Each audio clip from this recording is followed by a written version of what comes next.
Straight ahead on the news at 10, friends remember Jordanius Wolverton, the Stillman College student who passed away over spring break. Plus, the end of the regular session in Montgomery will have analysis of what lawmakers got done. Plus, students share with us the do's and don'ts when preparing for final exams. Richard. Jack, it is dry across Alabama. Fast track. No rain to talk about. When does rain return? Your forecast coming up. The news at 10 is next. This is WVUA 23 News at 10. Good evening, I'm Jack Royer. Thanks for joining us tonight. Jabari Pruitt has the evening off. Tonight, we near the final days of a legislative session, and what does the Capitol have to show for it? We have analysis. Plus, a threat of heavy rain to start off the work week. Chief Meteorologist Richard Scott will join us live with your first forecast in moments. But tonight, it's been 2 months since Stillman College lost one of its students in a car wreck, and we have an update this evening on a community in grieving. That's where we start off tonight with our top story. WVUA 23's Sheila O'Connor caught up with fellow students that knew Jordanius Wolverton and joins us now live with some of their conversation today. Sheila, good evening. That's right, Jack. Sheila, thank you. Heavy rain could mean trouble on your Monday morning commute, especially if weather-related traffic trouble along roadways in Alabama today is any indication. We decided to bring Chief Meteorologist Richard Scott into work on a Sunday to tell you what to expect on Monday morning. Hello, Richard. Jack, so far we are looking good out there on fast. Richard, thank you. We'll see you in a bit. News out of Jefferson County tonight. A Bessemer man was killed and 2 others were injured at a cookout over the weekend. The shooting happened around 9 p.m. Saturday night at 18th Avenue and 15th Street in Bessemer. 38-year-old Robert King Williams was found dead with multiple gunshot wounds Saturday night. A man and woman were also shot. They were taken to UAB Hospital with non-life-threatening injuries. Officials say more than 100 people were in the area at the time of the incident. A motive for the shooting has not been determined. We do have people that have come forward and given us information, thankfully. So right now we're just trying to talk to the people to find out exactly what could have possibly happened and try to go ahead and see if we can go ahead and locate a suspect.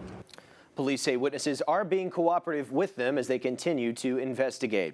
And Birmingham police are also investigating a homicide that happened on Friday night in the Magic City. It happened at the 6200 block of Handy Avenue.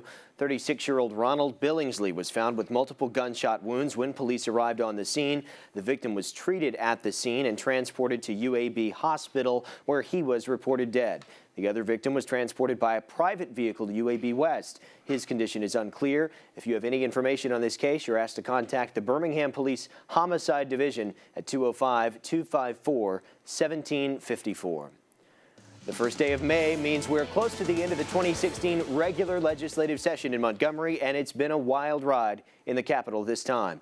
Our experts say a $100 million cut to Medicaid means Alabama will lose $300 million in federal money. That also funds Medicaid and a 3-to-1 match from federal funding. Now, there is also not enough time for the impeachment of Governor Bentley to get off the ground, we're told, but that could likely come up again later in a future session, rather. And while a general fund budget has been passed, which took 2 additional special sessions last go-round, our analyst believes real cuts to state agencies like the Alabama State Troopers could be felt by Alabamians this year. The budgets that were passed are bare bones, and some people would say it's almost like horrendous. I mean, you're going to see some real cuts in the general fund agencies. Other things that are dead is the gambling is dead.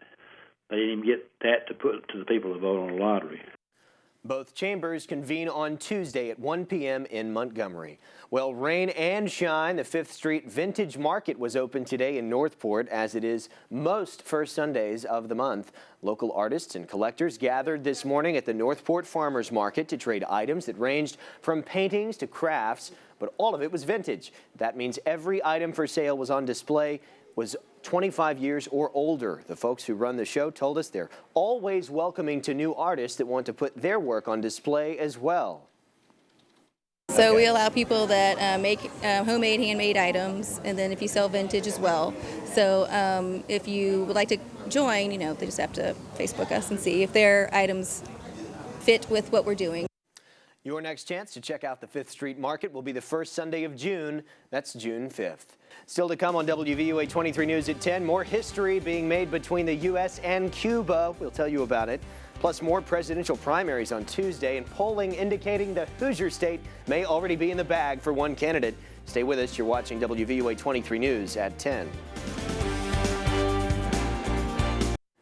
Thanks for joining us tonight. We hope you have a great week. Lynn Brooks is here tomorrow at 5, Philip Coleman at 6, and we'll be back at 10. For Brandon and Richard, I'm Jack Royer. Good night.